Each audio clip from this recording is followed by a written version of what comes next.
Right. Hey there, everyone. It's Michael Zapersky, and today I'm here with Nigel Green. Nigel, welcome. Thanks, Mike. It's a pleasure to be with you and all your audience. So you're a sales strategy advisor for B2B companies. You've played a major role in one company's growth from about $94 million valuation to over a $350 million valuation. You're also the CEO of StoryBrand, among many other organizations that you've worked and kind of played a big role in the sales kind of side there. But tell us, how did you get into the world of sales and strategy? So I started out as a sales rep out of college because it really was the only thing I was going to be good at. I didn't make good grades in school. In fact, there were only eight people from my university that had a worse GPA than me. So I had to use my gab to put food on the table and money in my pocket. So I started out as a medical sales rep. Was not a great rep, but what I was insatiably curious, and I got exposed to a lot of managers, sales managers, most of them not very good. So I built a methodology and a framework for how to lead sales teams on what didn't work, what wasn't going well, thinking from the perspective of a salesperson who represents the voice of the customer, who represents the market. How do we make them more comfortable? How do we make them secure? How do we give them the tools that they need? Because most sales managers don't think about it from that perspective. And so that lens by which I looked at building and leading sales teams was full of empathy. And I ended up leading well. And then when you lead well, you can get really good salespeople to come work for you, and then they do all the work, and then the rest is history. Right. Let's talk about fluctuations because I think many organizations, whether large or small, and we'll kind of cater this conversation more to, the independent consultant or the small consulting firm owner, but they experience like the fluctuations, the roller coaster, the up and down, right, of revenue. But there's also certain companies and people who don't find that they have much fluctuations in their business. So I know this is something that you've spent time on, that you kind of uniquely understand or you're very aware of. What do you see as being the difference between companies and consultants who have these up and down fluctuations in their revenue and those that just tend to kind of coast along without too much fluctuation? Yeah, it's a good question. I don't know one executive that I work with that would tell you they don't have fluctuations in their revenue. Okay. Now, if you look back through a historical lens, you may see that the ebbs and flows are less volatile than some businesses. But I think the reason why those companies don't have a lot of fluctuation is because the leader is terribly scared of fluctuation. So they invest in contingency planning. They are always trying to put themselves out of business, and they are finding new ways to make their revenue streams more durable, more rugged, and more rigid. So, like in the English language, the word fragile means that when you shake it, it breaks. We don't have a real good word for anti-fragile, the opposite of that. But the CEOs that I work with that have eliminated a lot of the volatility are looking for ways that when there is disruption, their business gets better. Right. And so for the independent consultant or the small consulting firm owner who wants to generate kind of more stability in their business, in their revenues, in their pipeline, what are maybe some best practices or thoughts that you might offer that they should be looking at or considering to create more stability and move away from that volatility? I think that you want to eliminate no from a prospect's list of choices. And so for a lot of consulting firms, they don't give many choices on how to work with them. So no is a very reasonable choice for a prospect. And the more ways in which you can meet a potential customer where they are, and that can be through various mediums of delivering your insight or the way in which you add value, the more likely you're going to have a more durable income stream. Got it. Makes sense. So let me give you an example of that. So if the only way that you work with a firm is through, and I'm just going to make this up, through monthly retainers or through one-year contracts or whatever it is that you think of as your general way of doing business, you will get disrupted at some point. You will get lazy on your sales and marketing engine, or you will do so much work that you don't have time to go invest in sales and marketing, and then a customer is going to change their mind about working with you. So the more ways that you can think of to create new, creative, easier ways to do business with you and eliminate no, the less likely you are to be exposed to volatility. So you're not suggesting that people launch a whole bunch of different offerings to the marketplace, which to me sounds like complexity, but rather figuring out, kind of continue to focus on ways to create more leverage in what you're doing, so that you're able to serve clients, provide great value, but also make sure that it's really streamlined for you and kind of reduce complexity. Is that correct? Precisely that. Reduce complexity, eliminate barriers to entry, understand how to meet them where they are. Okay. And what about for that independent consultant or small consulting firm owner that doesn't have a sales team yet? They don't even have a salesperson. They, the founder, are the salesperson. They're kind of doing it all. What would you say to them? What do you think are some of the things they should be focused on if you had to kind of offer them a couple of very tangible steps or just ideas or principles that they could use to grow sales? Well, that's a great question. And I fall into that category. I don't have a sales team. I do all of my selling. I do all of my marketing. I save my best stuff for my business. Mm-hmm. And that's the nugget that I would give to any consultant listening to this. And what I mean by the best stuff is my best hours, my freshest time. When I'm thinking the most clearly, I spend that time working on my business and not giving it away to the clients that are paying me. So tell like more specifically, what does that look like? Have you carved out specific hours every day or every week, or how do you actually put that into practice? I don't engage with clients on Friday. Okay. Not at all. So when I wake up Friday morning, I am thinking about how can I put myself out of business? What's scaring me? I take action on, well, I've got 2 clients. Say I have client concentration, which has been a very real thing. What happens if both of these clients leave? Yeah.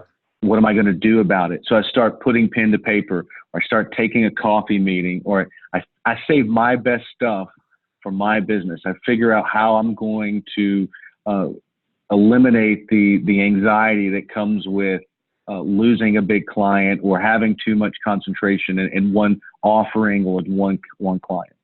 Yeah, no, I think that. Mm-hmm.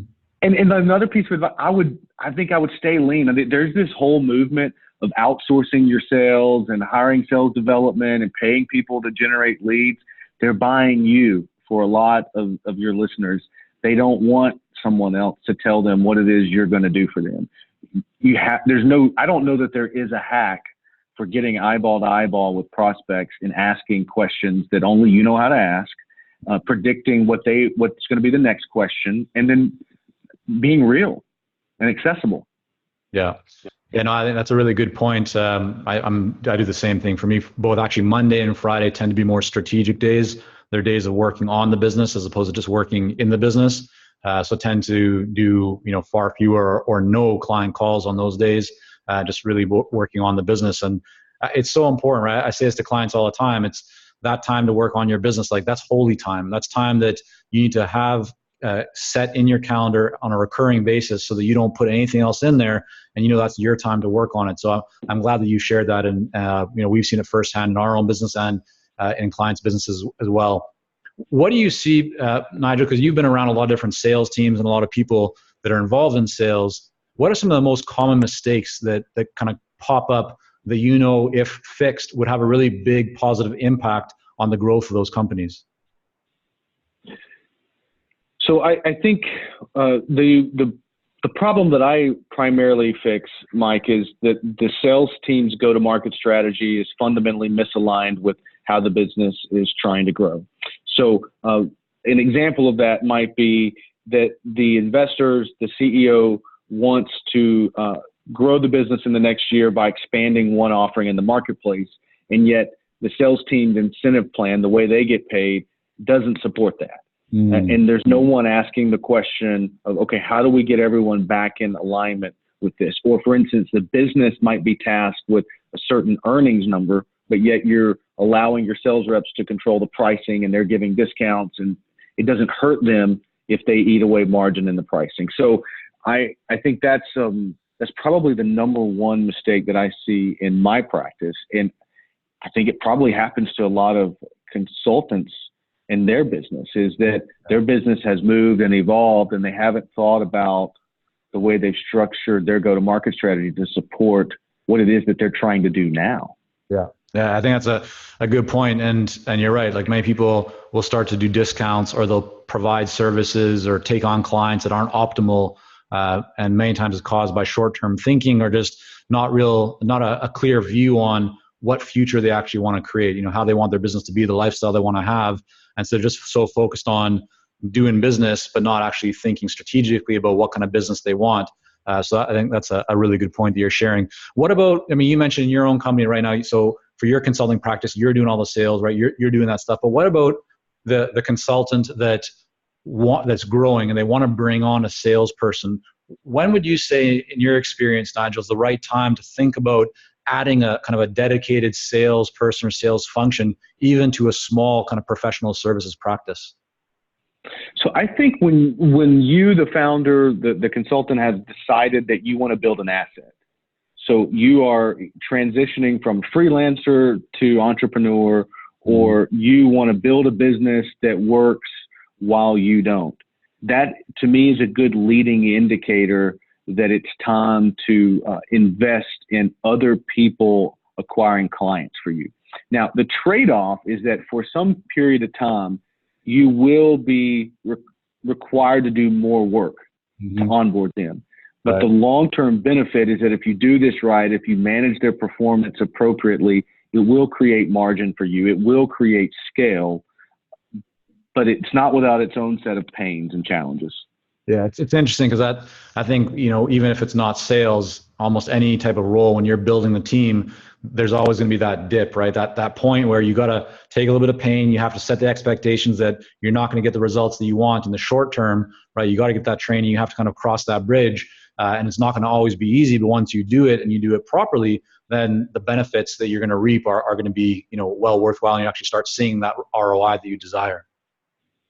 So one thing that big companies do really well that I think consultants should consider, I've listened to some of your episodes, and I listen to other consultants that talk about hiring their first sales rep, it often seems very binary. It's either I have to continue doing it, or I hire a sales rep. Well, larger companies have gotten really good at renting sales teams. Tell us more. And so that's something. Like? So the sales professional is not an employee.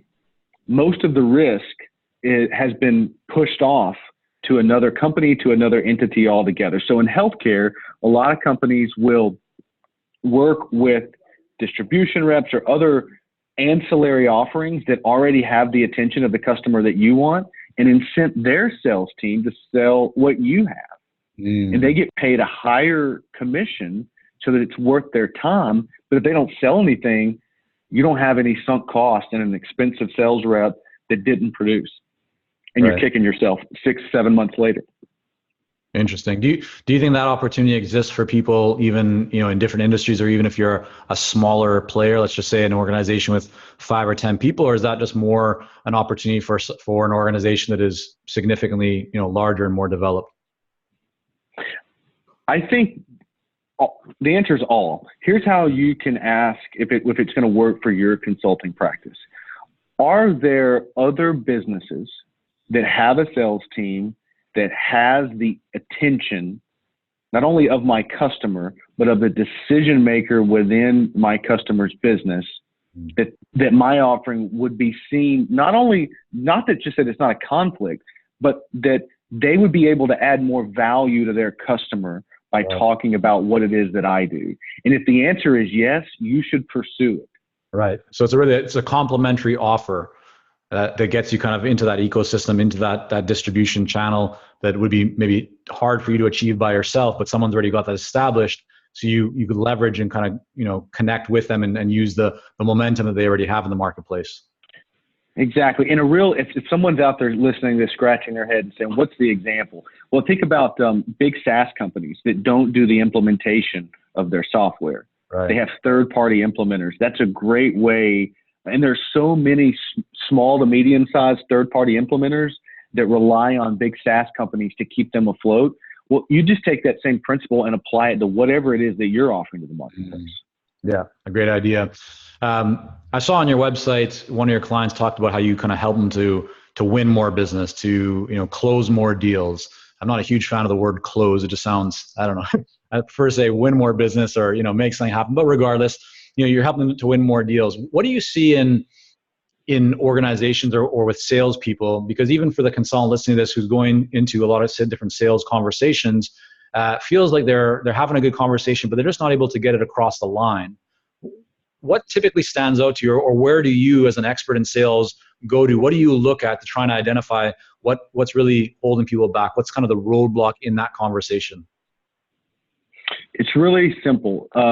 I ran the sales team for a clinical services company for a number of years and got exposed to a lot of really good doctors and clinicians.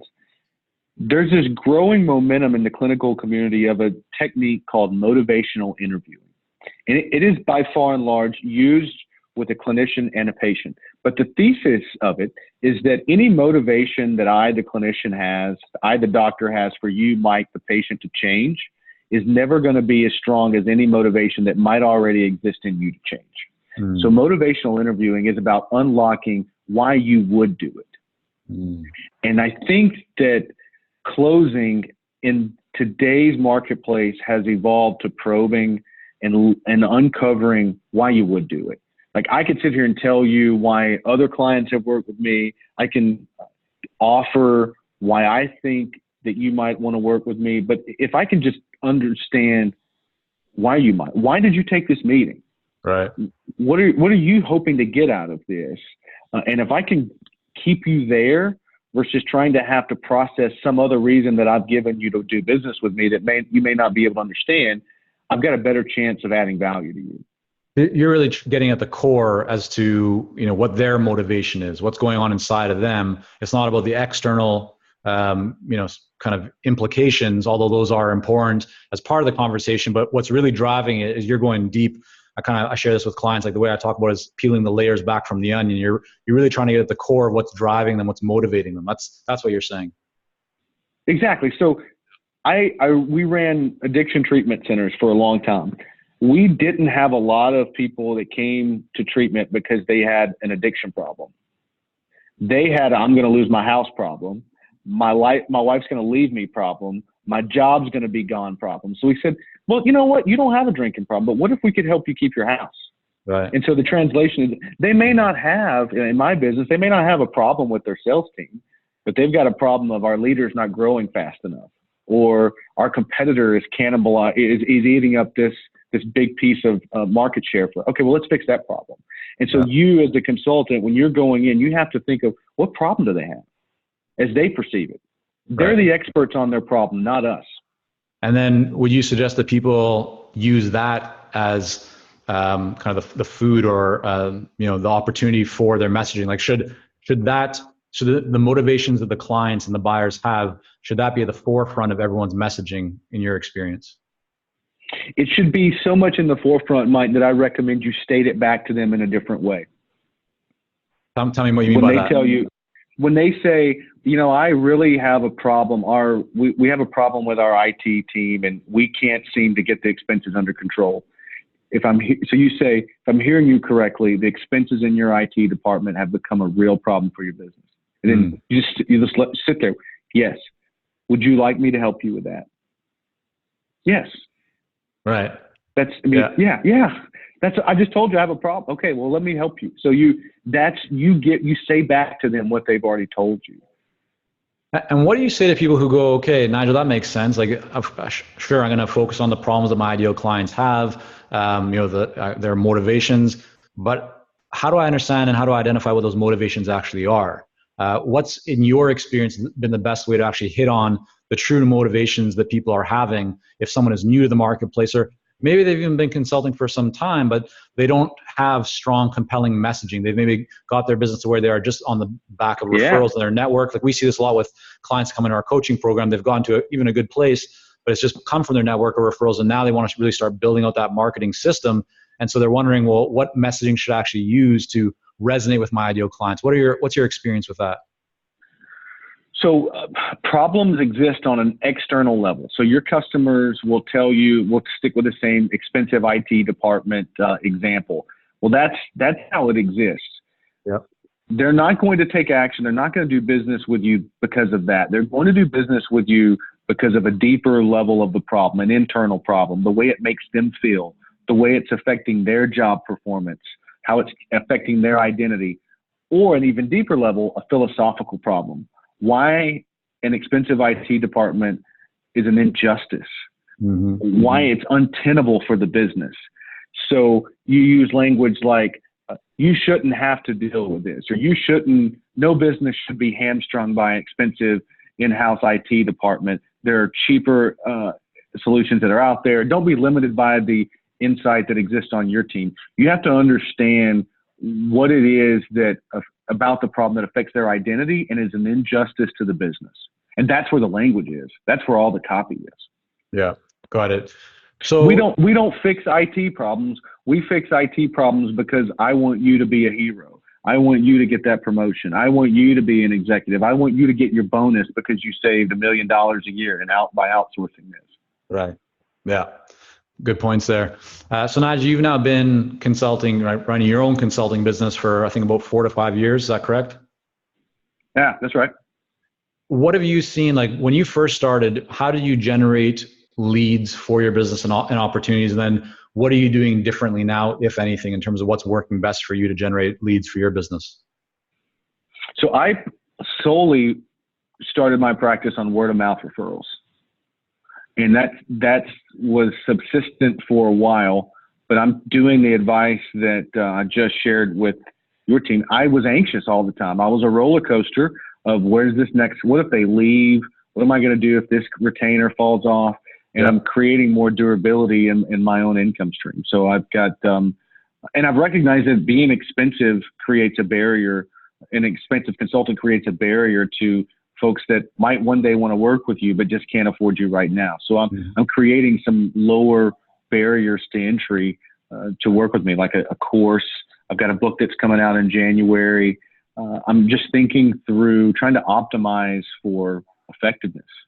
And so are you doing anything else in terms of actually right now generating leads and opportunities that is working for you? I know you got your Friday, right? That's the time dedicated to working on the business. Are you writing? Are you putting out content? Are you calling on people? Are you going to events? Are you doing webinars? Like anything like that that's working for you right now?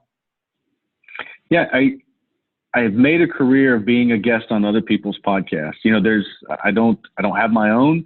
I go on others. I write long form. I found that my audience prefers a more meatier, insightful, longer form piece. So there are schools of thoughts that want you to write 400 or 500 word posts and frequency is important. That's not what my audience wants. So I think that the nugget there is understand, put yourself in the shoes of your ideal customer. Do they want to read something every day? No, my audience wants to hear from me once a month, and they want it to be really relevant, timely, and deep. So I write, and like I said, I've got a book that's coming out in January. It's really a synthesis of how I view the world of the sales manager. And I'm working on a course with Mary Lou Tyler, who was the author of Predictable Revenue. Yeah. So we're taking the predictable revenue concepts and overlaying it in being for the sales leader, how to be a predictable sales leader. Got it. Nigel, when you kind of think back over the last 12 months, what principle or idea have you learned and implemented, whether it's in your business or even on the kind of the personal side, that has made the biggest impact or kind of increased your performance to a higher level? Is there anything that stands out that you've learned and adopted and implemented? Undoubtedly, it's the advice that David Baker talks about in his book, The Business of Expertise, of taking time to write out how I view certain principles. And it's not easy, it's not fun, but when you can get really clear on how you see a certain function of a business, or really think through why you form certain opinions and principles, it's profoundly impactful in helping your clients understand what the solution is. Yeah. Because you've roadmapped what it is that you've done, and it's really hard work. But I would challenge anyone to just sit with it and do the work. Yeah, we had David on the podcast a little while back, and that was a great episode. And yeah, he's got a great book. He's a good guy, so highly recommend that. How about challenges? Like, so again, last 12 months, anything that has been a bit of a roadblock for you, or something that you came up against that now looking back with hindsight, you learned a good lesson, has actually helped you to strengthen or improve your position or your performance? Yeah, I remind myself of why I got into this business, right? I made the decision to stay an independent and not join another management team because I'm optimizing for happiness. I don't want to work 50, 60 hours a week, but I found myself doing things that were, I call it creating my own prison, but shackles, if you will, to being stuck into my consultancy and making me less maneuverable. And I said, Nigel, that's not the point. So I think the nugget there is a lot of consultants listening to this got into this for freedom, and they're finding out that what they're doing is building their own prison brick by brick. And I say, man, put the mortar down, undo that stuff, and remind yourself that what you're really doing is getting time. That's why we're doing this. And time's more important than money. Mm-hmm. Yep. 100%. Yeah. We see this a lot with clients who have shifted from the corporate world into consulting. And then oftentimes if they don't look up enough, they just end up kind of building, as you mentioned, I mean, I never call it a prison, but it's essentially just another job, right? But they're their own worst boss now. And they're not, they're working more, they're still feeling stressed. So really working with them to undo that and create a plan so that they can do what they want, which is maybe it's traveling the world or more spending time with loved ones or, buying a farm, whatever it might be. And I know that's your situation, right? We were talking before jumping on here, how you've done that. And I think that's wonderful because like 100%, right? It's the memories, it's the moments, it's all these things that money it's not about money, right? It's about the things that you can really hold on to that are the most meaningful. So I'm fully with you on that. Yeah. Good stuff. So Nigel, I want to thank you again for coming on here today. And where's the best place for people to go to? I mean, just to learn more about your work, is it your website so they can read some of your articles and content? Let us know. I mean, what's the best place there for people to go to? Yeah, that's right. It's the website. It's findevergreen.com. So today we talked about, the closing, and I'm like you, I hate the word closing, but I wrote it's 18 pages, and it has role playing on how to overcome different objections from your clients. And actually we get in our own way, and I point out 8 responses that we're all guilty of using that stand in the way. So I think that's a good place for consultants to start, is to kind of check, what is my go-to response that is really not conducive to people working with me? Yeah. I think that'd be a good place. Yeah. And I put out long form content once a month, and they can check it out there. Where can they find that? Because I was on your website before. You have your articles section. If they click on articles, and then is there an easy way for them to find that piece? Or yeah, so if you go to the insights and then go to resources, it's there. Got it. So what we're going to do is afterwards we're going to grab that link, or we'll try and make sure it's in the show notes, so people can just go to the show notes, go to the consultingsuccess.com podcast page, just type in Nigel or Nigel Green, and you'll find this episode. We'll have everything that we've kind of talked about here today listed in those show notes, and we'll try and have the link that goes directly to that article there, because I think that'll be very valuable for everyone. So again, Nigel, thanks so much for coming on. Thank you. And my promise to your audience is, when you download this, you will not get 1 million emails from me, because I hate that, and I'm not going to do that to you. All right. Good stuff. Thanks again, Nigel. Talk soon. All right. Thanks. See you, Mike.